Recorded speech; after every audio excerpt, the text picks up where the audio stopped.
Este es el podcast de la Congregación Shema Israel, Miami y Deerfield Beach.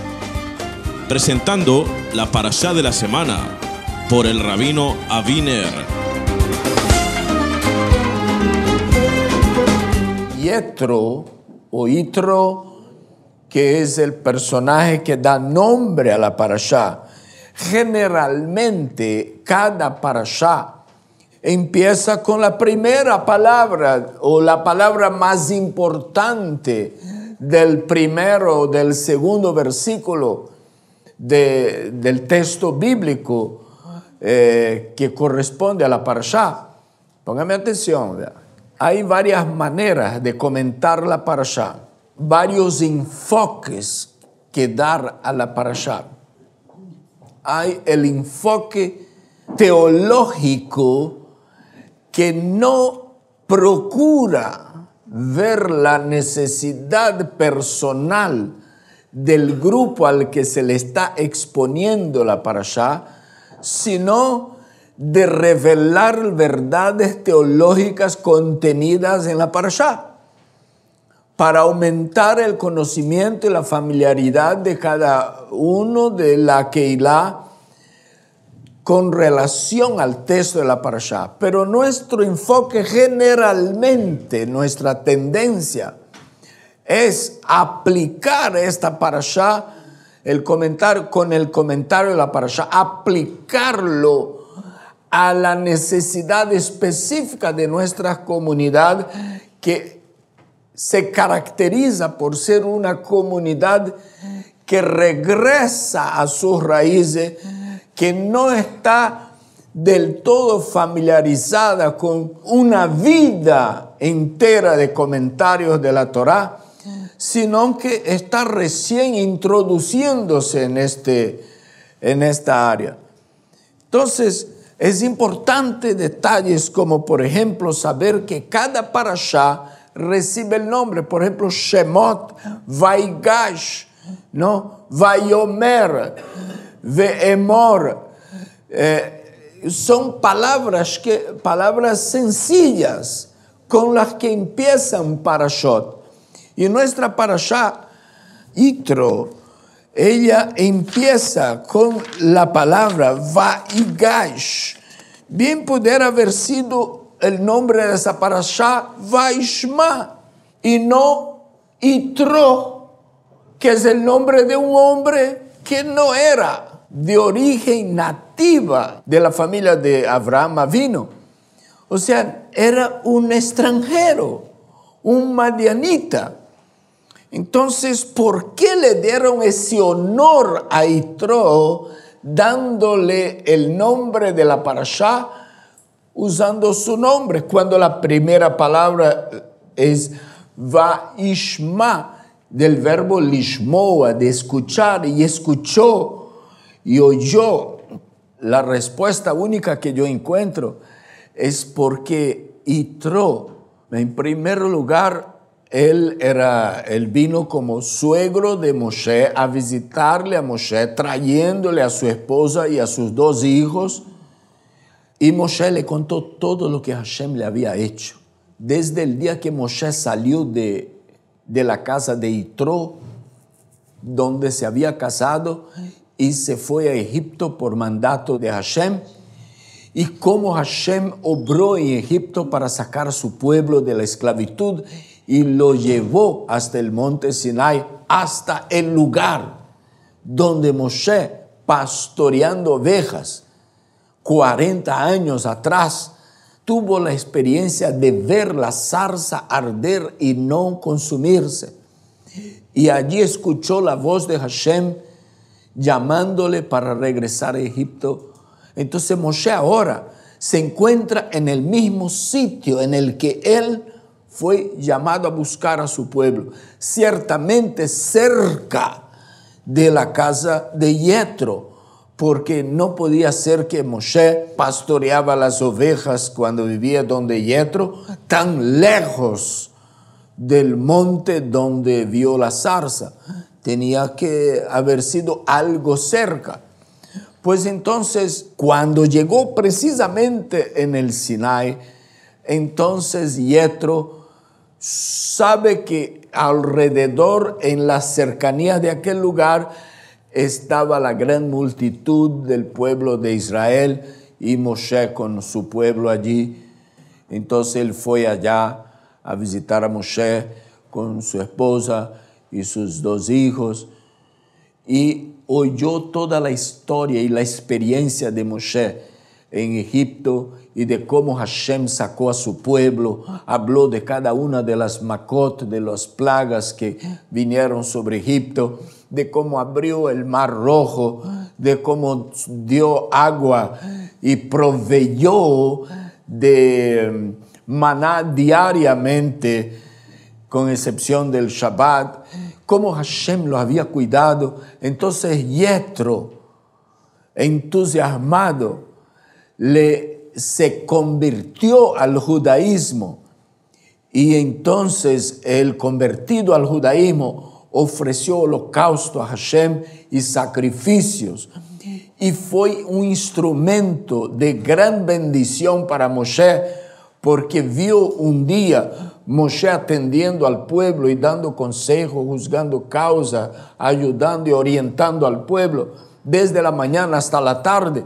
Y Yetro dio un consejo para Moshe, y Moshe fue humilde para recibir el consejo, y Yetro se mereció, por causa de estas experiencias, que la parashá recibiera su nombre y no quedara como en el caso de las otras parashot, la palabra Vaishma. La otra cosa básica que todo estudiante de Parashat Yetro necesita saber es algo que hemos estudiado no hace mucho. Cuando recién Moshe salía de su casa, o de la casa de Yetro, cuando fue a Egipto a mandato de Hashem, que Moshe tuvo 2 hijos, y uno de ellos se llamaba Gerson, y el otro, ¿cómo se llamaba? Y el otro se llamaba Eliezer. En las culturas ajenas a la de Israel, cuando la persona pone nombre a los hijos, pone nombre sin tomar en cuenta los principios de la cultura hebrea. Por ejemplo, si usted va a Brasil, usted va a encontrar mucha gente que se llama Edson, inspirado por qué, o por Tomás Edison, o por el gran jugador de fútbol que se llama Pelé. Otros ponen Ronaldinho, otros ponen nombre de la figura de la novela de moda. Se inspira, y hay gente que cuando entra por ese camino terminan poniendo nombres que son, aunque sean bíblicos, son nombres desagradables cuyo significado no trae ninguna bendición, como poner, por ejemplo, mejor no voy a citar ejemplos para no entristecer a algunos que yo sé que no hay aquí, pero que pudieran escuchar esta palabra. Por ejemplo, un ejemplo bíblico es Yabetz, sufrimiento doloroso, ¿no? Conocí personas que se llaman Mara, que quiere decir amarga. ¿A alguien le gustaría poner el nombre de su hija de Amarga? Pero ¿quién puso? No puso de malo, no puso pensando así, la veo con cara de amargura, le voy a poner Mara. No, ningún niño nace con cara de amargura, ¿no? Pero porque está escrito en la Biblia también está escrito Judas Iscariotes, está escrito Hasatán, Faraón, y nadie va a poner esos nombres, ¿no? Pero Moshe puso el nombre de su hijo primero Gerson. Hay un fenómeno en el idioma hebreo que algunos sustantivos o adjetivos terminan con on, ¿no? Hay un aparato dentro de las escaleras de escape de los edificios que es una rueda, y rueda en hebreo es galgal, pero esa rueda de los bomberos, lleno de mangueras enrolladas que tiene que desenrollar para apagar. Se llama Galgalón. Y a Gerson le pusieron Gersón, o sea, el mismo principio de construir un adjetivo o un sustantivo, darle nombre a un sustantivo. Y la palabra ger quiere decir extranjero. Gersón es una manera de enfatizar el hecho de que aquella persona no es nacional, sino que es un extranjero. Y Moshe estaba tratando de decir, con poner el nombre de él, extranjero fui en tierra ajena. Ya, nació mi hijo mientras yo era un extranjero acá. Pero cuando nació el segundo, él puso Eleazar, que quiere decir el Dios, Eli, mi Dios. Azar del verbo lazor, de ayudar. Es decir, mi Dios me ha ayudado. ¿Por qué? Porque el primer hijo que él tuvo bajo un acuerdo y pacto que él había hecho con su suegro, que era devoto de alguna otra divinidad. Y entonces, por ser devoto de una otra divinidad, por haber acogido a Moshe en la hora de su desterro, por haberle dado una hija a Moshe, siendo Moshe un extranjero, dice en el Talmud, hay un midrash que explica que Yetro, en aquel entonces cuando Moshe llegó a la casa de Yetro, huyendo de Egipto, Yetro dijo así: yo te doy una hija y te doy casa y tú trabajas conmigo y vive aquí como que fuera un hijo, pero el primer hijo es mío. Y él no pudo inclusive circuncidar a Gerson, porque seguramente Yetro en ese entonces no estaría de acuerdo, menos la madre. Entonces él no pudo, pero cuando él tuvo el segundo se sintió recompensado por el cielo, bendecido por Hashem y puso Eleazar. Dios me ha ayudado, a ese sí lo voy a poder circuncidar, a ese sí lo voy a poder ayudar, a ese sí voy a poder transferir lo poco que yo tengo de mis ancestros y hablar de mi relación con mi pueblo y con las promesas de mi pueblo. Por eso que lo que respalda ese pensamiento, esta interpretación, es que una vez yendo a Egipto de regreso, Hashem hace como que le va a matar a Moshe por causa de que el Gerson no era circuncidado.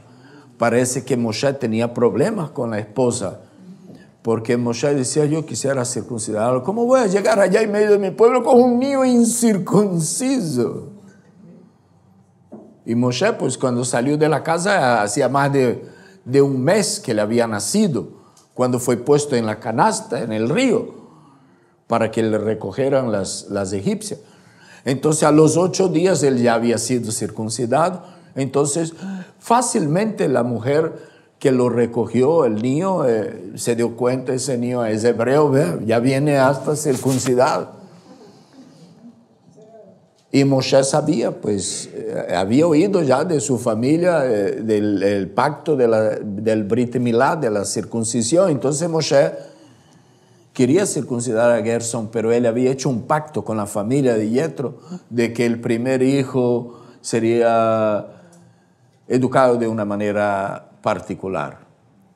Y yo he visto casos de personas que han casado, los he visto en Israel, de judíos que han casado con mujer cristiana y se han hecho un pacto cuando se casan, porque es muy común entre el pueblo de Israel que cuando se va a casar una pareja se hagan acuerdos. En el cristianismo, en el occidente, no, en el occidente me flechó el cupido, ay, me caso de ojos cerrados.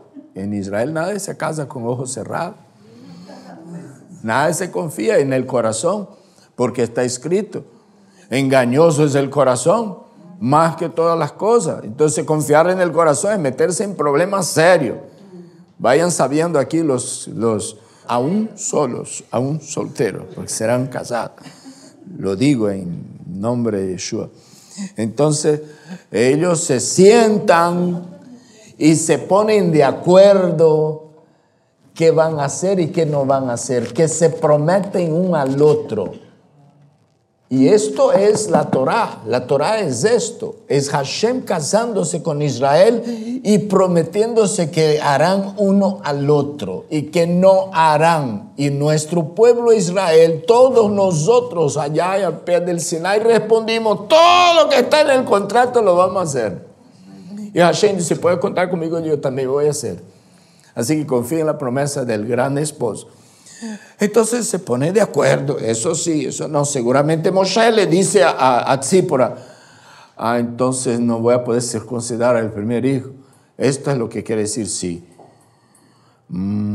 Entonces yo conocí una pareja, gente muy buena en Israel, que cuando casaron, una brasilera judía mesiánica con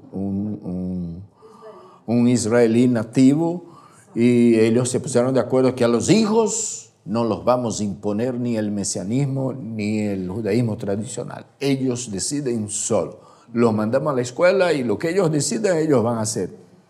Lamentablemente las hijas no les salieron mesiánicas, no optaron, aunque la mamá siempre dentro de la casa leyendo la literatura mesiánica y poniendo sobre la mesa que ellos mencionando su fe en Yeshua, pero se cumplieron al otro al acuerdo, ¿no? Eso también es parte de la fidelidad. Entonces, Zípora solo decidió por la circuncisión de Gerson, porque Hashem le iba a matar a Moshe, o por lo menos dio la impresión que iba a matar a Moshe. No creo que quería matar a Moshe, pero dio la impresión que iba a matar a Moshe. Entonces, Zípora coge un pedernal, una piedra afilada, agarra el niño que no sé cuántos años tendría, ya era tarde, y lo circuncida, y coge el prepucio que sale y le tira a los pies de Moshe y le dice, me has resultado un marido sanguinario.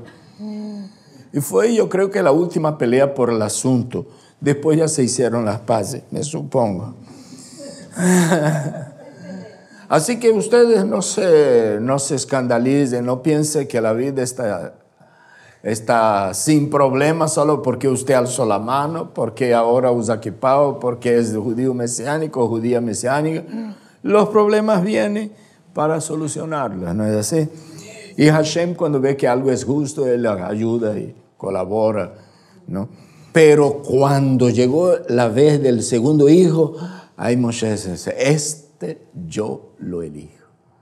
Circuncidado al 8º día, y el nombre del niño fue Elíazar. Finalmente, Hashem me ha ayudado. Y le puso el nombre del segundo hijo, Elí, mi Dios. Como Yeshua dijo, Elí, Elí, lama sabactani. Dios mío, mi Dios me ha ayudado. Estos es dos detalles básicos que necesitamos aprender y absorber de Parashat Yetro antes de aprender mucho de teología que está dentro de esta parasha. Pero hay cosas muy interesantes que yo estuve apuntando aquí y quiero compartir con ustedes. Y es respecto a los pasos de la conversión. Desde luego, conversión, quien hizo el servicio militar sabe lo que voy a decir ahora. Quien no hizo, pues va a tratar de aprender.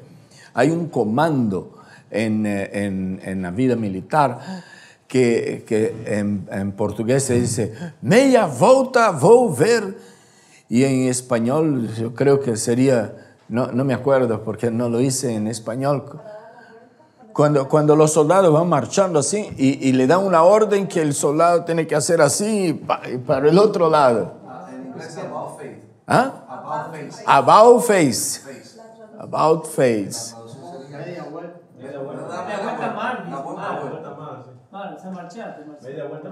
Media vuelta mar. Wow, esa no sabía. Media vuelta mar. Eso es militar. Ajá.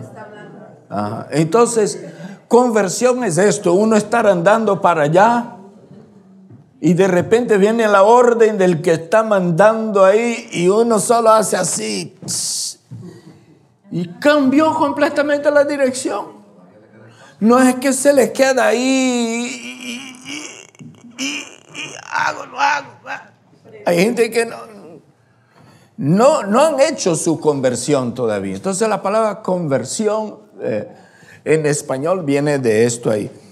Ahora, en hebreo es ger, es decir, extranjero fui, y hacer el giur es convertirse, es cambiar de dirección. Entonces la persona iba en dirección a una postura teológica de fe o religiosa y de repente da la vuelta por orden suprema de su superior y comienza a andar en la dirección correcta. Hay personas que quedan, a ver si entendí, si no entendí lo que tengo que hacer, pero siempre he andado en esa dirección.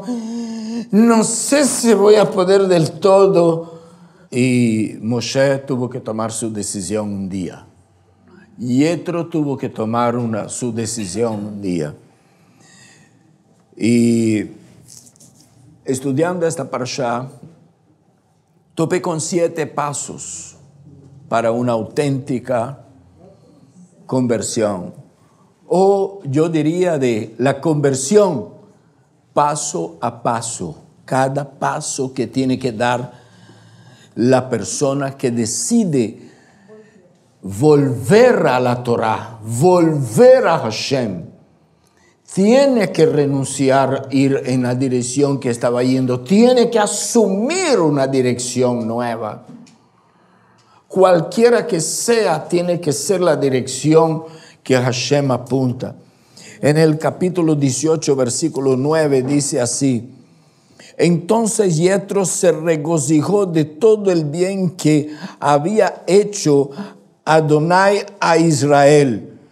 Es decir, aceptar las palabras de Moshe es importante, es un paso importante en la conversión. Es decir, que si alguien dice que salió de la idolatría, del paganismo, y no dio importancia, no aceptó las palabras de Moshe, es decir, la Torah, no ha hecho una conversión auténtica.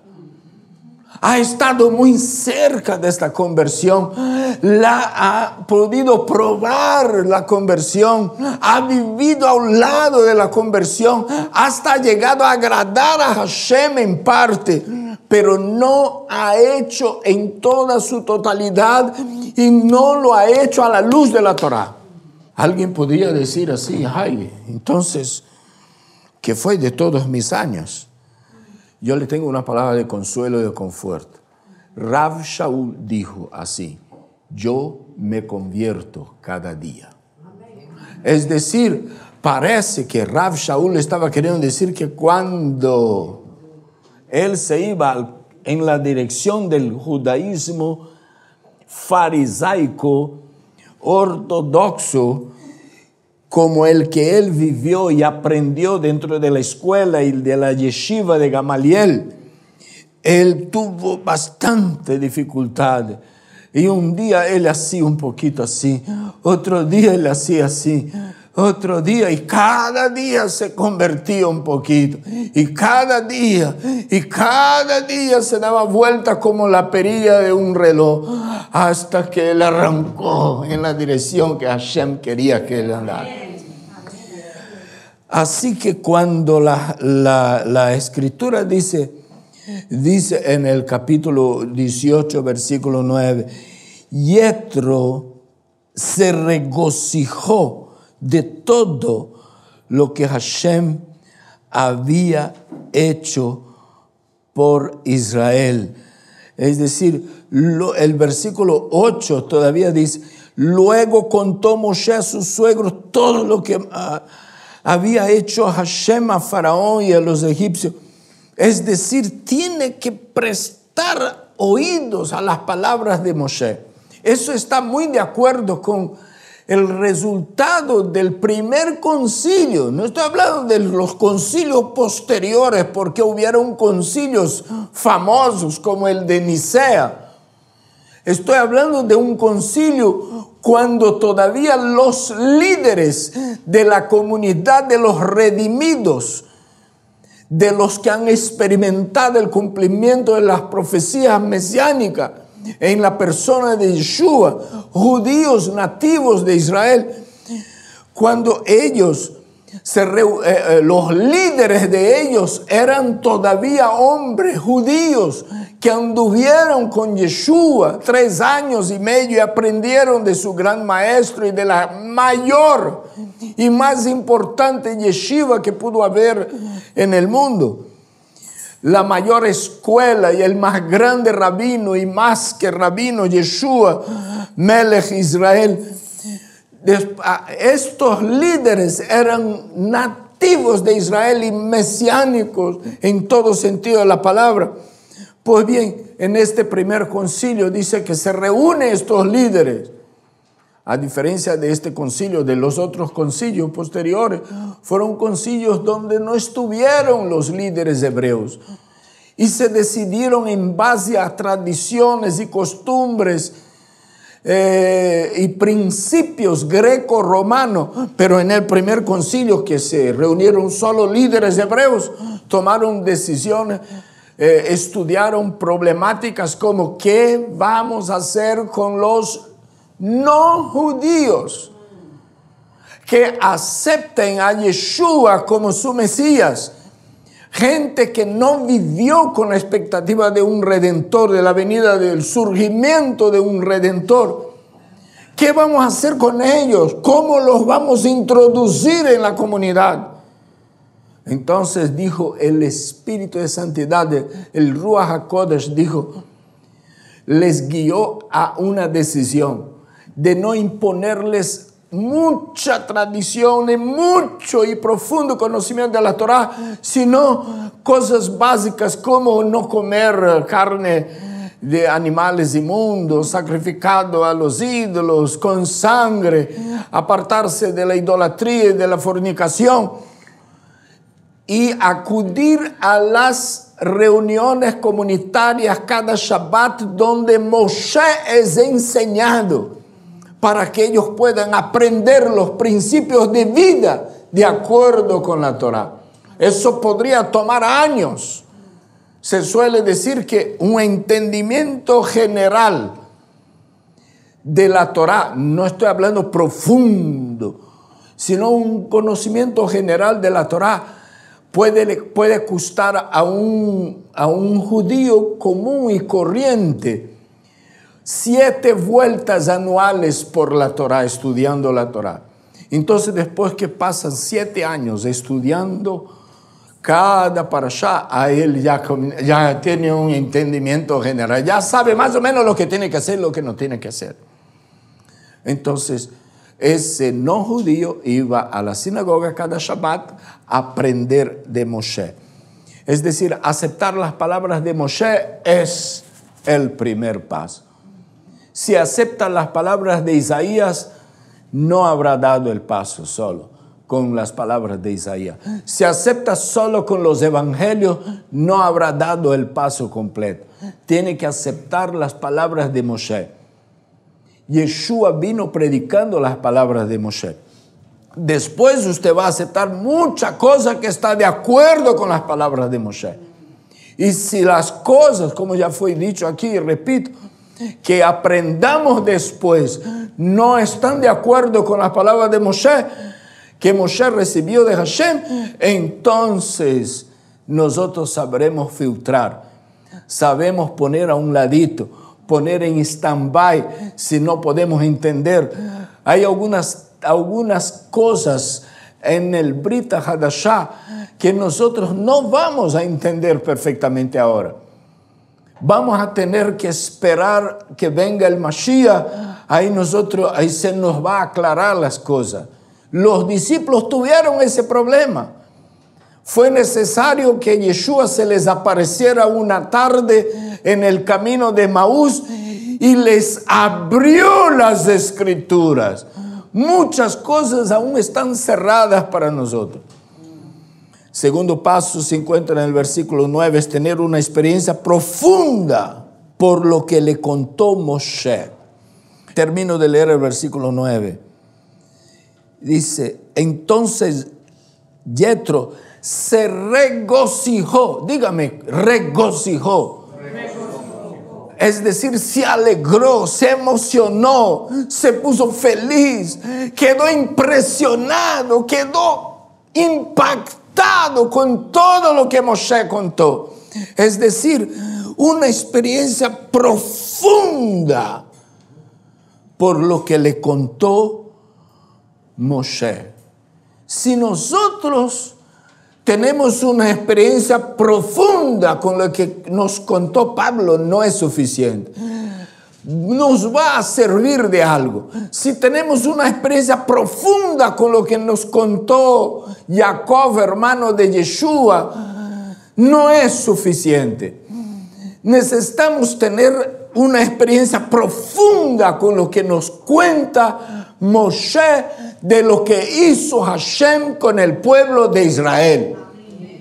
Si no nos emociona, si no nos trae gozo y alegría, si no nos proporciona fundamentos para nuestra fe, lo que Moshe le cuenta a Yetro, y que yo me imagino fue cada una de las plagas o macot que Hashem envió sobre Egipto, burlándose de cada divinidad egipcia. Y por último, burlándose inclusive del hecho que ellos creían de que el faraón era un dios. Entonces la última fue la muerte del primogénito de faraón, para ver que Hashem era más poderoso que el heredero del trono de faraón. Entonces quedó impactado el Yetro. Tal vez usted te cueste impactarse con esta verdad. ¿Por qué? Porque usted no vivió en aquel tiempo. Usted no sabía lo que sabía Yetro. Yetro sabía lo que pasaba en Egipto. Sabía de los dioses de Egipto. También en Madián había otras divinidades. Y el Dios de Egipto había permitido que hubiera una gran prosperidad, que Egipto fuera una gran nación, que fuera rico y tenía grandes pirámides. Se daban el lujo de hacer monumentos enormes que están testificando de la grandeza de Egipto hasta hoy allá en Egipto. Sin embargo, esta opulencia, esta prosperidad material no establecía que los dioses de Egipto eran verdaderos. Oiga bien, la prosperidad material no establece que la persona está en lo correcto. Muchas veces la persona correcta no va a estar en una gran prosperidad material. Hashem quiere nuestra prosperidad, pero la prosperidad sola no establece que la persona próspera está en lo correcto. Y Hashem se burló de toda aquella grandeza del Egipto. Y Yetro se dio cuenta enseguida que los dioses de Egipto no eran más que falsedades. O sea, tener una experiencia profunda con lo que Moshe contó, alegrarse. Cuando alguien abre su corazón para la Torah, está abriendo su corazón para Yeshua mismo. A menos que no crea en aquel versículo que dice que el verbo se hizo carne. Él es la Torah viviente. No, Él trajo para nosotros la verdadera interpretación de la Torah. Entonces, tener una experiencia profunda con la Torá, con lo que cuenta Moshe, alegrarse, encontrar fuente de alegría en la Torá, es uno de los pasos. Y dice, el tercero en el versículo 10 dice así, y dijo Yetro, bendito es Adonai que los libró de la mano de los egipcios. En otras palabras, Baruch Hashem. Si alguien no puede bendecir a Adonai en el proceso de la conversión, yo considero que la conversión todavía es pobre. Todavía le falta. No es que no sea valedera, no es que no sea, que no valga para nada, es que todavía le falta. Una persona que va en esa dirección, si apenas hace eso, ya no va en aquella dirección, ya empezó un proceso de conversión, pero no ha llegado a donde Hashem quiere. Pero Baruch Hashem que ya no está yendo en aquella dirección, pero todavía no está yendo exactamente a la dirección que Hashem propone llevarnos. Entonces el ger, es decir, el extranjero, pasó, es decir, él no quedó callado delante del gozo de la conversión auténtica, genuina. Él abrió sus labios. La boca habla de lo que está lleno el corazón, ¿no es así? Él abrió sus labios y dijo, Baruch Hashem, bendito sea Adonai. En hebreo es como decir Baruch Hashem. Esta expresión me encanta, hermano. Porque cuando estudiábamos hebreo allá en Israel, estudiábamos formas de responder. Como, por ejemplo, alguien llega para ti y te dice, Ma shalom ha, ¿cómo le va?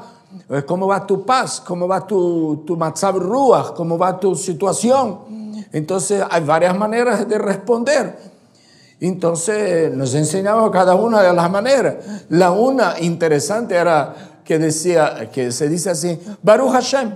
Pero Baruch Hashem no dice exactamente cómo me voy. Claro, estoy bendiciendo a Hashem. Es decir, que la cosa puede estar mala, regular o muy buena, y yo simplemente digo Baruch Hashem, y el otro lo que tiene que entender es lo siguiente: sea cual sea la situación que le esté pasando, él está como yo. Baruch Hashem. Bendito sea Él. Bendito sea Él. Y se sigue bendiciendo a Hashem. En medio de situación buena se le va a poner mejor. Y en medio de su situación regular se le va a mejorar. Y en medio de su situación mala las cosas pueden cambiar. Porque sabe bendecir a Hashem todo el tiempo. Ahora, la situación en la que se encontraba Yetro, escuchando las cosas lindas. Imagínense, nosotros llegamos al mar y nos vimos ahí entre el mar y el nube que los carros de Faraón levantaba para traernos la venganza, para recogernos a la esclavitud. Y Hashem abrió delante de nosotros el mar y pasamos. Ellos seguramente pensaron, yo me imagino Moshe describiendo la situación para Yetro. Ellos dijeron, debe ser un fenómeno de la naturaleza. Los escépticos tratan de describir estas cosas como un fenómeno de la naturaleza. Pues si fue un fenómeno de la naturaleza, de seguro era porque alguien que tenía el control de la naturaleza tenía el control en la mano y programó ese fenómeno precisamente para aquella hora. Y tanto tenía el control que cuando entraron los egipcios puso los ángeles de adelante atrás y la nube de adelante atrás entre el campamento egipcio y el campamento de Israel, de manera que por más que corrían los egipcios nunca llegaban donde Israel. Y después aplastó otro botoncito que es el control de la rueda del carro.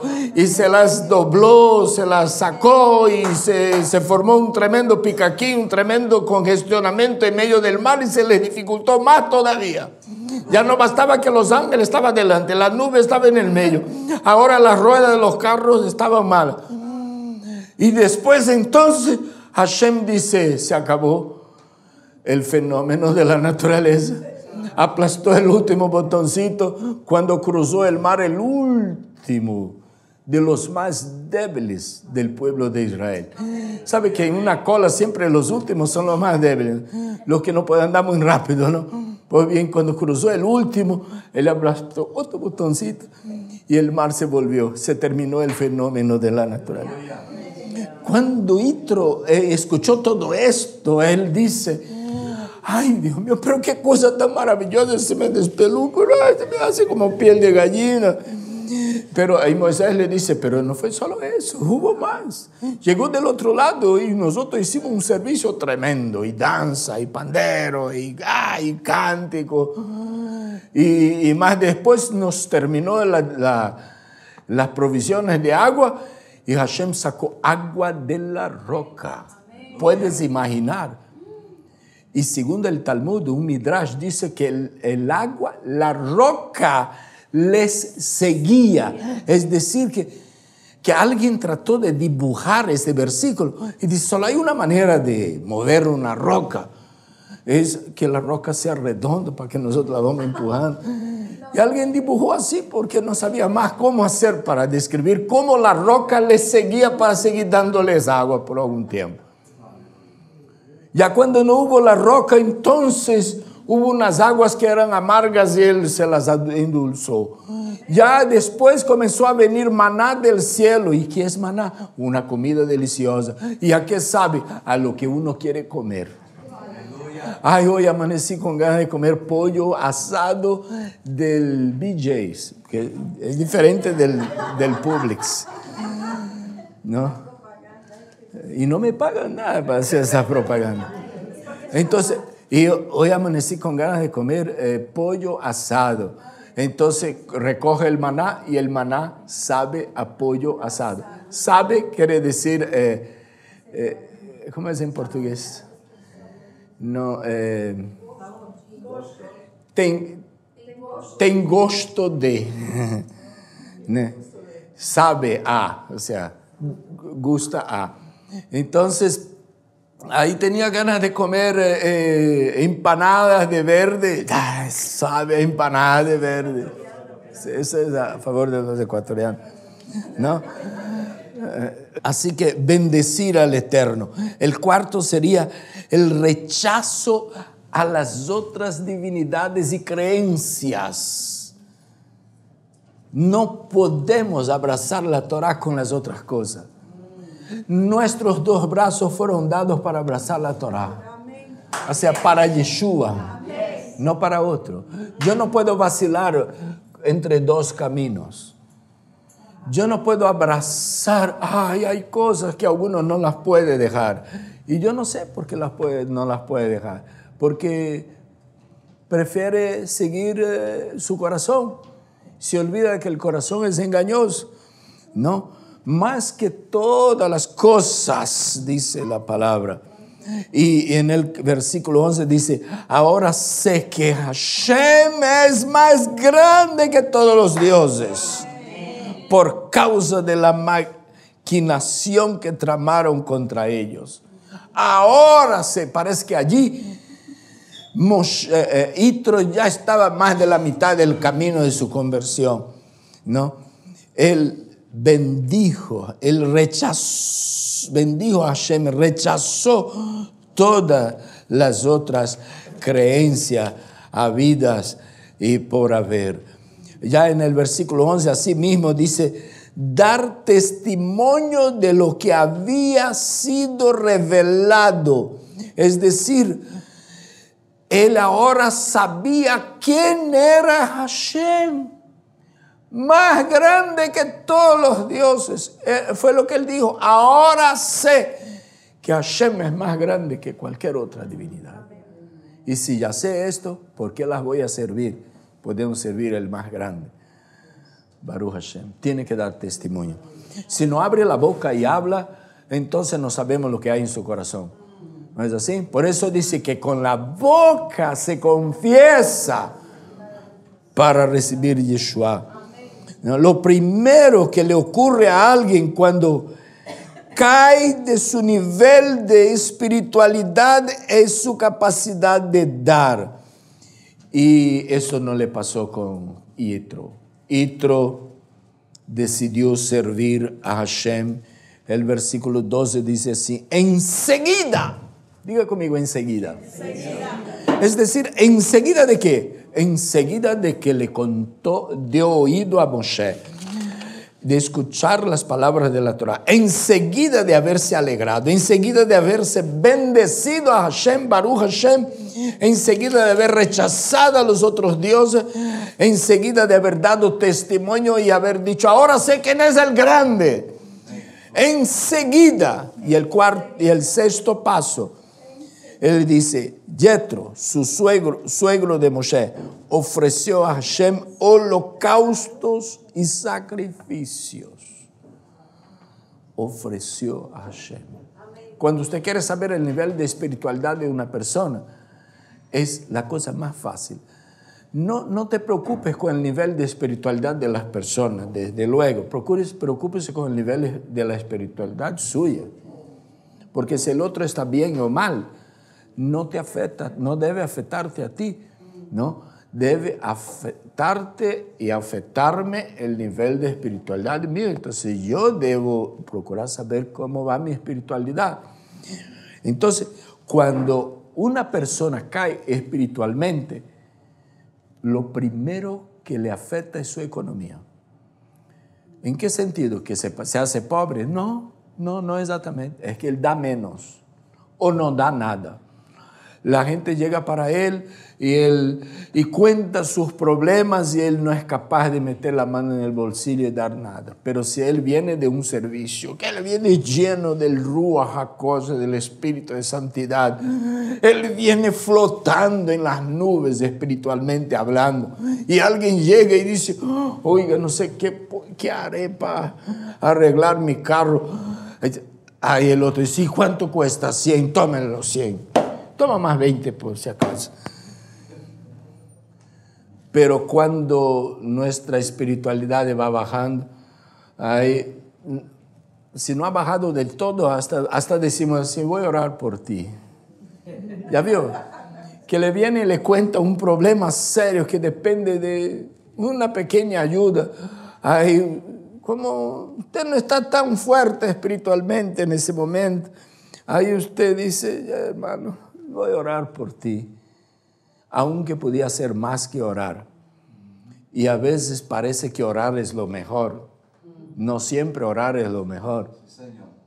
A veces hay que hacer, hay que actuar, hay que meter la mano, hay que hacer, hay que trabajar, hay que poner, hay que dar. Pero creemos en la conversión de Yitro, porque cuando él se emocionó, hizo todo aquello, enseguida él también ofreció holocaustos y sacrificios.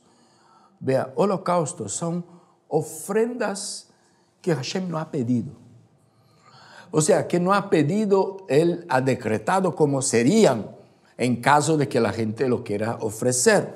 Pero que Hashem no le ha cobrado a Yitro. Sin embargo, le nació dar. Eso es diferente. El sacrificio es algo que tiene que ver con he fallado al Eterno y vine a traer este cordero, qué sé yo, para ofrecer en sacrificio por mí. Esto habla de Yeshua, quien muere por nuestros pecados. Es decir, que si en la conversión yo no abro mi corazón para creer que otro paga por mis pecados, me estoy metiendo en una buena religión, en una buena iglesia, una buena comunidad, una buena sinagoga, pero si mi fe no es capaz de creer que Hashem ha proveído un medio de gracia para que yo sea salvado no por mis méritos, no por mi observancia, mi grado de religiosidad, sino porque un inocente muere por mi culpa y la justicia divina es ejecutada sobre mi pecado en la vida de otro, que es inocente, que no fue cobrado, que no fue el que pecó. Entonces mi conversión se limita a un estado de religiosidad. Lo otro, cuando uno realmente se convierte, y razón por qué creemos en la conversión de Yitro, es que cuando se ofrece holocausto, el holocausto representa entrega, y un holocausto tiene que ser una buena entrega. Es recoger algo que uno tiene, que es precioso para uno. Entonces, uno pone sobre el altar. Esto es. Rav Shaul explica esto con unas palabras muy interesantes, escribiendo a los Romanos, capítulo 12, versículo 1. Os ruego, hermanos, por las misericordias de Dios, que ofrecéis vuestros cuerpos en sacrificio vivo, santo y agradable a Hashem. Este es un culto inteligente. Es decir, un culto vulgar es aquel que yo ofrezco a otro. Pero un culto inteligente y aceptable es aquel que yo pongo mis intereses, lo mío, yo mismo sobre el altar. Y ofrezco mi vida a Hashem en sacrificio. Este es el sacrificio santo, vivo y agradable, catalizado o descrito por Pablo como nuestro culto racional, un culto inteligente, un culto efectivo. Que Hashem pueda bendecirnos con estas palabras. Amén.